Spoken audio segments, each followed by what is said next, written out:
Republican Congressman Ted Yoho of Florida. He is a member of the Freedom Caucus. Good morning, Congressman. Good morning. How you doing, Allison? I'm doing well. How will you be voting? As of right now, I'm still a no. And why are you a no after the chairman of the House Freedom Caucus, Mark Meadows, says that the president gave some important concessions to your group? Well, you know, that was last night. I haven't heard the final details. We're still open for negotiations. We look forward to having more discussions today on this health care bill, and that's why I think you don't see a firm time for the vote. There is still time, and this is something that we all want. We want to fix health care in this country. The Affordable Care Act right now, as we know, is imploding. It's going to throw people off of insurance. Premiums have gone way up. Yep. The problem with the current bill that we have in front of us, it doesn't go far enough of getting rid of the Affordable Care Act. And history has a way of repeating itself. And if I look back to Jimmy Carter, who started the Department of Education, Ronald Reagan ran on getting rid of the Department of Education. Yeah. He missed that mark. And that's where we're at right now. We have this point right in time to get rid of this and fix health care for the American people. Well, then what was it, do you think, that Mark Meadows likes about it? Again, I haven't talked to Mark since last night. I know we were talking up to 10 o'clock.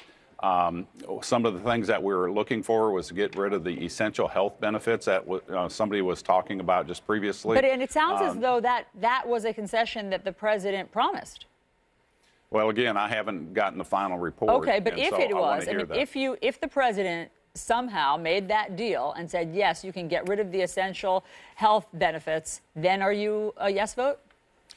If Mark okays that and we're in agreement, I would be closer to yes, but I can't comment on that until I read what's in that final offer. Well, let's talk about that in case it happens, okay?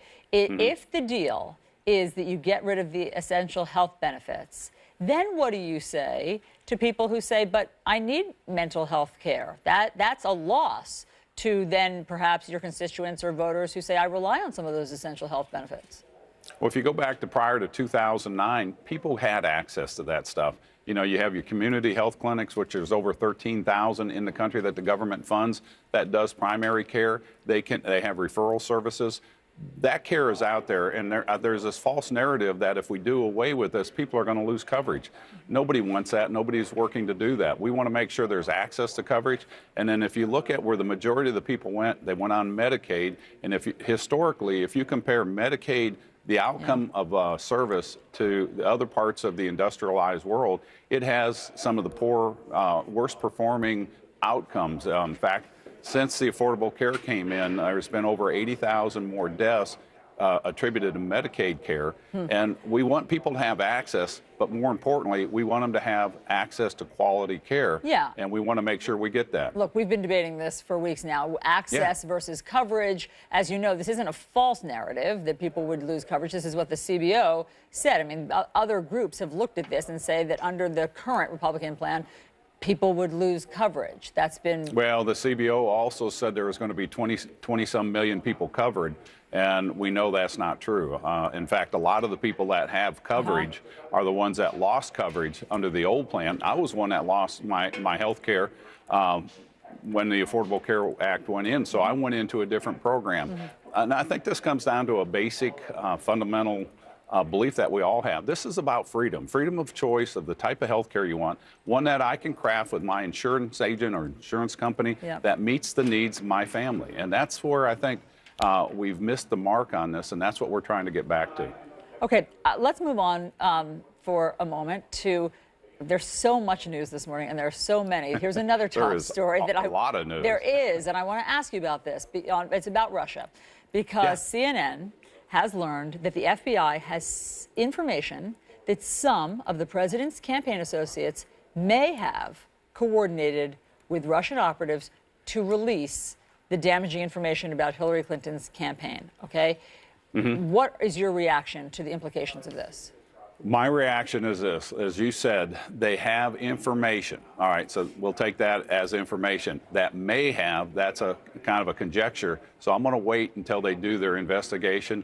What I feel comfortable and confident about is that the investigation will happen. This will lead somewhere, and then that'll take us down a path that we'll have to explore.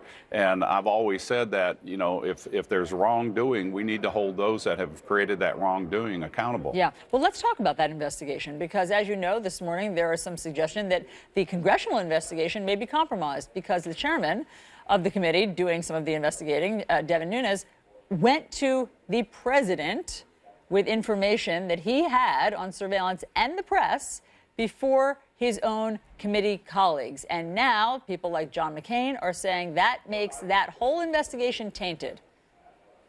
Allison, I haven't read that report, and I don't really want to weigh in on that because I don't feel like I'm, informed enough to give you a response on that. I appreciate that. I think we should go down this path and let those that are on those committees follow this up the way it should be so that we get clarity of this. I understand, but do you have any problem with Devin Nunes having alerted the president to information that he had? Again, I haven't read what he has said and what he hasn't. But you know that he did that, right? I mean, he gave a press conference. You know that he went to the president. Saw that. Yeah. So are you comfortable with that protocol that people say he broke, that he went to the president with information when he's supposed to be investigating associates of the president's?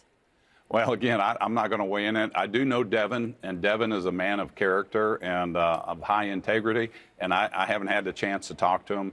I have a lot of trust and faith in Devin, so he did whatever he did. I'm sure he did it for the right reasons.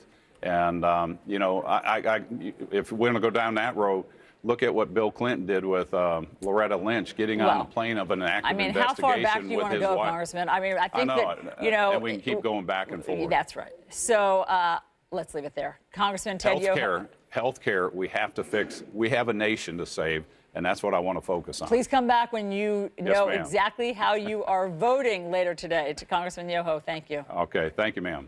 Chris. Of course, your point is right, because it would be easier to fix health care if the American people could believe what's coming out of their government. Up next, growing calls for an independent investigation